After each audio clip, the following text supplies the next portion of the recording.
মানবতাবিরোধী অপরাধের মামলায় মৃত্যুদণ্ডপ্রাপ্ত সাবেক স্বরাষ্ট্রমন্ত্রী আসাদুজ্জামান খান কামালকে ফেরত চেয়ে ভারতের কাছে আনুষ্ঠানিকভাবে অনুরোধ জানিয়েছে বাংলাদেশ। এজন্য দিল্লিকে চিঠি পাঠানো হয়েছে বলে নিশ্চিত করেছেন পররাষ্ট্র প্রতিমন্ত্রী শামা ওবায়দ ইসলাম। তিনি বলেন, দ্বিপাক্ষিক সম্পর্ক জোরদারে ভারত ইতিবাচক পদক্ষেপ নেবে বলে আশা করছেন তিনি। সোমবার ইস্কাটনে এক সেমিনার শেষে সাংবাদিকদের প্রশ্নের জবাবে তিনি এসব কথা বলেন। এ নিয়ে বিস্তারিত আলোচনা করবার জন্য আমাদের সাথে আছেন সাবেক রাষ্ট্রদূত মাহফুজুর রহমান এবং আন্তর্জাতিক সম্পর্ক বিশ্লেষক অধ্যাপক আনিসুর রহমান। আপনাদের দুজনকে স্বাগত জানিয়ে অনেক ধন্যবাদ সংবাদযোগকে সময় দিয়েছেন। মাহফুজুর রহমান, প্রথমেই যদি আপনার কাছে আসি, ভারতকে চিঠি জানানো দেওয়া হয়েছে, আমরা পররাষ্ট্র প্রতিমন্ত্রীর বক্তব্যে যেমনটা নিশ্চিত এখন হতেই পারি। এখন যে প্রশ্নটি সেটি হচ্ছে, চিঠির পররাষ্ট্র প্রতিমন্ত্রী নিজেও বলেছেন যে এখন পুরোটাই ভারতের হাতে। ভারত চিঠির জবাব দিতেও পারে, নাও দিতে পারে, সেটি হচ্ছে এখন বাংলাদেশ পর্যবেক্ষণ করবে। চিঠির জবাব দিলে প্রক্রিয়াটি কি হতে যাচ্ছে, আর যদি চিঠির জবাব না দেয় তাহলে বাংলাদেশের কি করণীয় আছে? এটি তো আপনি নিশ্চয়ই প্রাক্তন স্বরাষ্ট্রমন্ত্রীর ব্যাপারে বলছেন। জি নাকি? জি ঠিক আছে। তো এর আগে আমরা জেনেছি যে প্রাক্তন প্রধানমন্ত্রীর বেলাতেও একইভাবে বাংলাদেশ অনুরোধ করেছে। তো প্রাক্তন প্রধানমন্ত্রীটার ভাগ্য যেরকম, স্বরাষ্ট্রমন্ত্রীর ক্ষেত্রেও আমার ধারণা ভাগ্যটা সেরকমই হবে। অর্থাৎ ভারতের দিকে যদি জানার চেষ্টা করা হয়, তখন হয়তো তার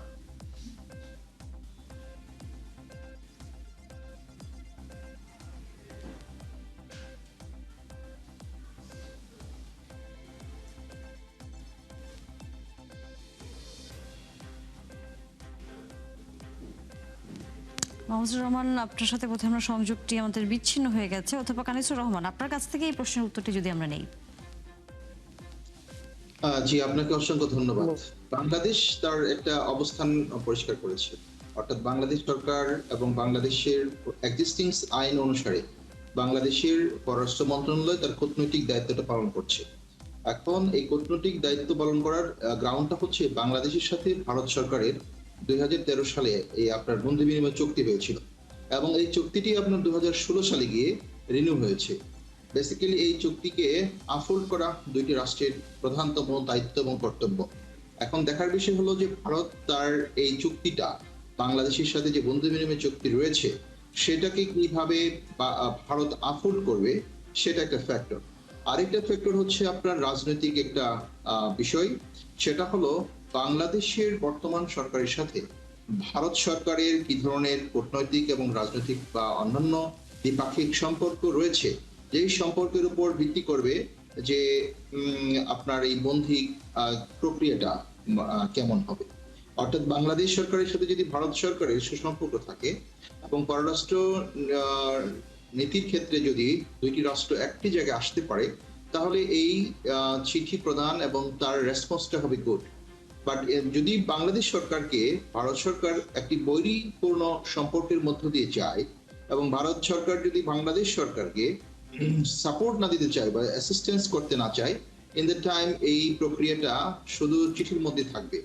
এখন ভারত প্রশ্ন হলো যে আসলেই, কিন্তু আপনি কি নিশ্চয় লক্ষ্য করেছেন, যখন আমরা পতিত প্রধানমন্ত্রী শেখ হাসিনা যে বক্তব্য দিয়েছিলেন যে তিনি ডিসেম্বরে ফিরছেন রয়টার্সকে দিয়ে, এবং তার পরবর্তীতে দু একদিনের মধ্যে কিন্তু ভারতের পক্ষ থেকে এটা একটা বিবৃতি দেওয়া হয়েছে, এবং তখন কিন্তু তিনি বলেছেন, জয়সওয়াল, যে এটি আইনি প্রক্রিয়ার মাধ্যমে বিষয়টি নিষ্পত্তি হবে। এই বিষয়টি ভারত সরকার এর মধ্যে নানা ধরনের আলোচনায় বা বিবেচনায় রেখেছে। তার কথাতে কি আমরা কোনো ধরনের আশাবাদী হতে পারি? অর্থাৎ তাকে ফিরিয়ে আনার ক্ষেত্রে ভারতও কিছুটা এখন আমাদের হয়ে হয়তো কথা বলবে? বিষয়টা সেরকম নয়। বাংলাদেশের সাথে ভারতের সম্পর্কটা হচ্ছে এক ধরনের দ্বিপাক্ষিক সম্পর্কটা কোনো একটি রাজনৈতিক দলের সাথে ডিপেন্ডেন্ট অনেক, বিকজ এই দ্বিপাক্ষিক সম্পর্কটা অনেকটা ঐতিহাসিক, অনেকটা ঐতিহ্যবাহী। মুক্তিযুদ্ধের মধ্য দিয়ে ভারত বাংলাদেশের যে সম্পর্কের সূতিকাগার তৈরি করেছে, সেটা করতে গিয়ে আপনার কন্টিনিউ করেছে ভারত আওয়ামী লীগের উপর ডিপেন্ড হয়ে, এবং ভারত সবসময় একটি দল এবং ওই দলের রাজনৈতিক নেতাদেরকে তাদের প্রত্যক্ষ বন্ধু মনে করে, এবং পররাষ্ট্রনীতির ক্ষেত্রে তারা এই দল এবং এই দলের যারা রাজনৈতিক নেতা আছে তাদেরকে আপনার প্রায়োরিটি দেয় বা প্রাধান্য দেয়। এবং দেখবেন যে আওয়ামী লীগ ক্ষমতা হারানোর পরে সাবেক প্রধানমন্ত্রী থেকে শুরু করে আওয়ামী লীগের শীর্ষ পর্যায়ের নেতারা কিন্তু ভারতে বসে আছে এবং ভারতে বসে তারা রাজনৈতিক বক্তব্য দিচ্ছে, ভারতে বসে তারা বাংলাদেশের সরকারের বিরুদ্ধেও অনেক ধরনের কথাবার্তা তারা বলছে। এবং এই ক্ষেত্রে কিন্তু ভারত বাংলাদেশের সম্পর্কের ক্ষেত্রে এই সমস্ত বিষয়গুলো অন্তরায়, কারণ দুইটা দেশের বৈদেশিক সম্পর্কটা শুধুমাত্র একটা রাজনৈতিক দল এবং ওই রাজনৈতিক দলের নেতাকর্মীদের সাথে সুসম্পর্কের মধ্য দিয়ে আপনার প্রতিষ্ঠিত হয় না। ফরেন পলিসি বেসিক্যালি প্রতিষ্ঠিত হয় জনগণের চাওয়া পাওয়ার উপর, অর্থাৎ দুইটা দেশের জনগণ কি চাচ্ছে সেটার উপর ডিপেন্ড করে। ইন্ডিয়ান জনগণ কি চায়, বাংলাদেশের জনগণ কি চায়। বাংলাদেশ জনগণের রিফ্লেকশনটা হয় হচ্ছে সরকার গঠনের মধ্য দিয়ে। বাংলাদেশে যে সরকারটা হয়েছে পাবলিক অপিনিয়ন এক্সপ্রেস হয়েছে, সেই সরকার প্রতিষ্ঠিত হয়েছে এবং ভারতের সরকারটাও ভারতের পাবলিক অপিনিয়নের উপর ডিপেন্ড করছে। কিন্তু ভারত যেটা করে বাংলাদেশের ফরেন পলিসির ক্ষেত্রে ভারত সবসময় আওয়ামী লীগ এবং ওই রাজনৈতিক দল এবং ওদের নেতাকর্মীকে প্রাধান্য দেয়। সেক্ষেত্রে আপনার অন্তরায় যে ভারত আসলে সেই বাস্তবতায় আসলে এই সাবেক স্বরাষ্ট্রমন্ত্রীকে দেশে ফিরিয়ে আনার প্রক্রিয়াটি কতটা সহজ হবে বা সামনের দিনগুলোতে আমরা দেখতে পাবো কিনা, মাহফুজুর রহমান আপনার কাছ থেকে যদি উত্তরটি আমরা নিই।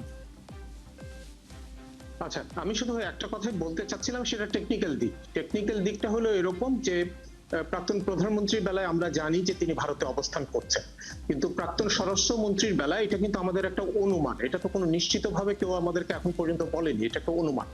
তো এখন যখন আমরা অনুমানের উপরে ভিত্তি করে একটা নোট ভার্বাল দিচ্ছি, সেইখানে আমাদেরকে এটা আমাদের দায় যে সেখানে বাংলাদেশের স্পষ্ট করে বলতে হবে যে কোন ঠিকানায় সে আছে বা কিভাবে সে আছে। তো সেইটা তো আমরা মনে হয় নিশ্চিতভাবে জানি না। তো না জানার কারণে এখানে একটা ফ্ল বা একটা দুর্বলতা আমাদের রয়ে গেছে। সুতরাং সেইটার কারণে কিছুটা জটিলতা তৈরি হলেও হতে পারে। সেই জায়গায় যদি সাবেক স্বরাষ্ট্রমন্ত্রীকে দেশে ফিরে আনা, আমরা ধরে নেই যে আনা যদি হয়, তাহলে শেখ হাসিনার যে ধরনের ম্যারিটের দিক থেকে তার শাস্তি বা দ্রুততম তার বিচারের আওতার ভিতরে তাকে যে নিয়ে আসে, স্বরাষ্ট্রমন্ত্রীর ক্ষেত্রেও তো নিশ্চয়ই তাই হবে, আমরা সেরকমই তো দেখবো না। এক্সট্রাডিশন ট্রিটির যে সমস্ত শর্ত আছে ওই সমস্ত শর্ত মেনে দুইজনের ক্ষেত্রে ওটা একইভাবে প্রযোজ্য হবে। আচ্ছা, সেই জায়গায় আমরা ধরে নেই, কারণ যেহেতু আপনি বলছেন যে আমরা সাবেক স্বরাষ্ট্রমন্ত্রীর আসলে তিনি আদৌ ভারতে আছেন কিনা বিষয়টি নিশ্চিত হওয়া যায়নি, কিন্তু তারপরেও আমরা ধরে নেই এবং বাংলাদেশ ঠিকানাটা আমরা জানি না। আমরা যখন অনুরোধটা করি ভারতকে, সেখানে আমাদের একটা দায় আছে যে সে কোথায় আছে এই ঠিকানাটা দেওয়ার জন্য। কিন্তু এতটুকু তো যেহেতু আমরা চিঠি দিচ্ছি, তার মানে তো সম্ভবত এতটুকু তো নিশ্চিত হওয়া গেছে যে তিনি ভারতে অবস্থান করছেন। হয়তো আমরা ঠিকানা জানি না, কিন্তু দেশ হিসেবে আমরা এটা নিশ্চিত হতে পেরেছি। সেই বাস্তবতায় আমরা এই সরকার আসার পর থেকে আমরা যে ধরনের ভারতের অবস্থান, আমাদের এক ধরনের যে বৈরী বিষয়টি ছিল গেল 2 বছরেও, সেটিও এবারও কিন্তু খুব একটা সেটা কাটেনি। কারণ আমরা সীমান্তের আমরা পুশিন দেখেছি, একই সাথে যখন চীনের সাথে হচ্ছে আমাদের প্রধানমন্ত্রী সফরে গেছেন, প্রথম রাষ্ট্রীয় সফর, তারপর এক ধরনের ভারতের যেই পর্যবেক্ষণ, সবকিছু মিলিয়ে এই প্রক্রিয়াটি আদৌ কি আসলে খুব সহজ হবে বা সামনের দিনগুলোতে আমরা খুব তাড়াতাড়ি কি কোনো সময় দেখতে পাবো, নাকি কিছুটা দীর্ঘায়িত ওই চিঠি চালাচালির মধ্যেই আসলে থেকে যাবে? বৈরিতার কারণে অবশ্যই খুবই খুবই চ্যালেঞ্জিং বিষয়টা, কিন্তু বৈরিতাটা এক ধরনের জিনিস, আর ওই যে আমি যেটা বললাম চুক্তির কারণে যে টেকনিক্যাল জায়গাটা আছে সেটা আরেকটা জিনিস আর কি। দুইটা দুইভাবে আমি বিচার করছিলাম। বৈরিতার কারণে তো অবশ্যই, এমনকি আপনি সমস্ত শর্ত ফুলফিল করলেও কেবলমাত্র বৈরিতার কারণে দেখা যাবে যে আপনার যেটা অর্জন করা উচিত ছিল আপনি সেটা অর্জন করতে পারছেন না। তো সেখানে হয়তো সম্পর্কের কিছুটা হলেও উন্নত করা বা উষ্ণতা ফিরিয়ে নিয়ে আসার জন্য আমাদেরকে হয়তো বা কিছুটা সচেষ্ট হতে হবে। অধ্যাপক আনিসুর রহমান, আমরা এই বৈরিতা আসলে কিভাবে দূর করতে পারবো বলে আপনার কাছে মনে হয়? দেখুন, বাংলাদেশের মতো ছোট একটি কান্ট্রি, যদি আপনি ভৌগোলিক দিক থেকে বিবেচনা করেন, আমাদের 3 দিকে ভারতের অবস্থান এবং ভারত একটা বিশাল বড় রাষ্ট্র। ভারত আসলে কি চাচ্ছে, intention of India, it is very important to recognize Bangladesh position. বাংলাদেশের পজিশনটা হবে তখনই খুব স্মার্ট হবে যখন বাংলাদেশ ভারতের সাথে দ্বিপাক্ষিক রিলেশনটা যদি একটা উন্নত পর্যায়ে নিয়ে যেতে পারে, এবং ভারতের এক্ষেত্রে সদিচ্ছা থাকাটা খুব জরুরি। আমি ওই জন্যই বলছি যে বাংলাদেশের ক্ষেত্রে ভারতের পলিসিটা একটু ডিফারেন্ট সাউথ এশিয়ান অন্যান্য কান্ট্রিগুলোর থেকে, বিকজ অফ বাংলাদেশের স্বাধীনতার সাথে যেহেতু ভারতের একটি ওতপ্রোত সম্পর্ক রয়েছে এবং সম্পৃক্ততা রয়েছে, এবং সেক্ষেত্রেই ভারত এই ভুলটা বা এই রংটা করে ফেলে। ভারত কখনো পিপলস পারসেপশনটাকে আফুল করতে চায় না, যখন পিপলস পারসেপশন যখন আপহোল্ড না করবে, that is the failure of a country to make this it's foreign policy. Bharat ওই ফরেন পলিসি মেকিং এর ক্ষেত্রে এই জায়গাটি অনেকটা ভুল করে ফেলে, এবং ভারত আসলে বাংলাদেশকে ট্রিট করে as they are not a good friendly country, but তারা রিকগনাইজ করে এক ধরনের কলোনিয়াল মেন্টালিটি নিয়ে তাদের ইন্ডিয়ান বা দিল্লির হ্যাজেমনিকে তারা এস্টাবলিশ করতে চায়। সেই ক্ষেত্রে আমাদের জন্য এটা অন্তরায়। এবং আরেকটা বিষয় বলি, আসলে বন্দি বিনিময় চুক্তির মধ্যে কিন্তু আপনার এই বিষয়গুলো উল্লেখ নাই যে এই আসামি ভারতের কোন প্রদেশে কোন বাড়িতে অবস্থান করছে, এবং সেই ক্ষেত্রে সাসপেক্ট করা যায়, সাসপেক্টিং একটা অ্যাপ্রোচ বাংলাদেশ সরকার প্লেস করবে যে আমার দেশের এই ফেরারি আসামি আপনার দেশে অবস্থান করছে, এবং এটার সাসপেক্টিং জায়গা থেকে ওই রাষ্ট্রগুলো আপনার রেসপন্স করে। এবং সেক্ষেত্রে বাংলাদেশ হাই কমিশন কি ধরনের রোল প্লে করবে এবং কি ধরনের নেগোশিয়েটিং রোল প্লে করতে পারবে, দ্যাট ইজ ভেরি ইম্পর্টেন্ট। এখানে দুইটা জিনিস খুব ইম্পর্টেন্ট, একটা হলো পলিটিক্যাল নেগোসিয়েশনটা এবং ডিপ্লোম্যাটিক নেগোসিয়েশনটা। আমাদের পলিটিক্যাল নেগোসিয়েশন যত স্মার্ট হবে, ডিপ্লোম্যাটিক নেগোসিয়েশন যত স্মার্ট হবে, ইন দ্য টাইম ভারত তত বেশি পরিমাণে রেসপন্স করবে, এবং ভারতের রেসপন্সটা খুব জরুরি। কারণ বাংলাদেশের সাথে গুড রিলেশন যদি ভারত মেকিং করতে না পারে, এটা ভারতের জন্য সুখকর নয়। ভারত, আমরা ছোট রাষ্ট্র হতে পারি, বাট আমাদের একটা ব্যাপক একটা ডেমোগ্রাফিক্যালি আমরা খুব বড় একটা রাষ্ট্র, আমাদের একটা বিশাল অর্থনীতি আছে, বিশাল একটা ম্যান পাওয়ার আছে। That is very important. আরেকটা ইম্পর্টেন্ট জায়গা আমি বলে রাখি, সেটা হলো বাংলাদেশের জিও স্ট্র্যাটেজিক লোকেশন, এটা ভারতের জন্য খুবই গুরুত্বপূর্ণ। সুতরাং সব দিকে বিবেচনা করলে ভারত তার ফরেন পলিসিতে কি ধরনের চেঞ্জ নিয়ে আসবে বাংলাদেশ প্রশ্নে, সেই ফরেন পলিসির চেঞ্জটা এই বন্দি বিনিময়ের জন্য খুব ইম্পর্টেন্ট।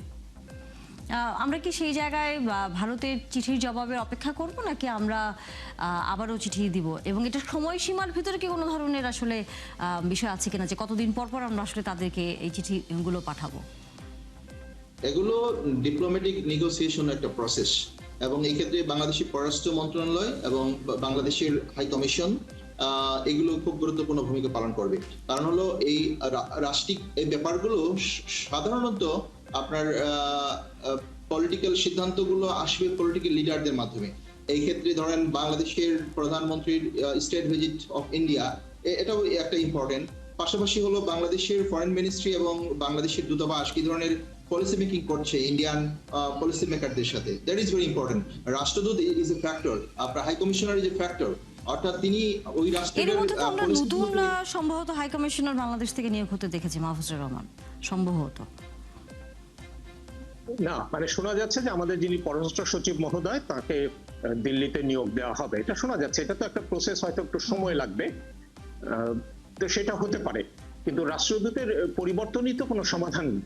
হ্যাঁ, ডক্টর আনিসুর রহমান যেটা বললেন যে কূটনৈতিক নোট তো একটা দেয়া হয়েছে, কিন্তু দুই দেশের দ্বিপাক্ষিক সম্পর্কের তো আরো অনেকগুলো মাত্রা আছে। যেমন ধরেন, যদি আমাদের প্রাইম মিনিস্টার ভিজিট করেন, অথবা দুই দেশের ফরেন মিনিস্টারের একজন আরেকজনের সঙ্গে কোথাও দেখা হয়, অথবা আমাদের হাই কমিশনার আছে, এখানে ইন্ডিয়ান হাই কমিশনার আছে, কূটনৈতিক নোটের পরেও আপনি দ্বিপাক্ষিক আলাপ আলোচনার মধ্যে দেখা সাক্ষাৎ হলে এই বিষয়টা বারবার তুলতে পারেন।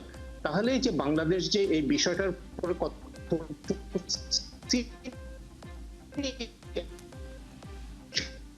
প্রমাণিত হয় বা সেটা এস্টাবলিশ হয়, তখন হয়তো ভারত জিনিসটাকে আইনের মধ্যে এক্সট্রাডাইট করবেন।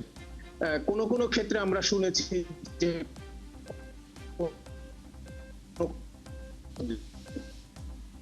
ইন্ডিয়া থেকে যাওয়া হয়ে পড়ল, কিন্তু এই সময় 5 মাসেও হয়ে যেতে পারে। আচ্ছা, অনেক মাহফুজুর রহমান, আপনার সংযোগটি খুব সম্ভবত কিছুটা আমার কথা কি শোনা যাচ্ছে?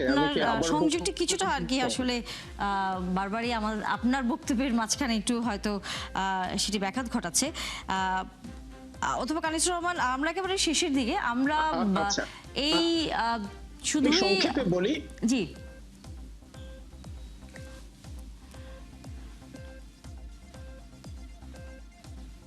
হ্যালো, জি,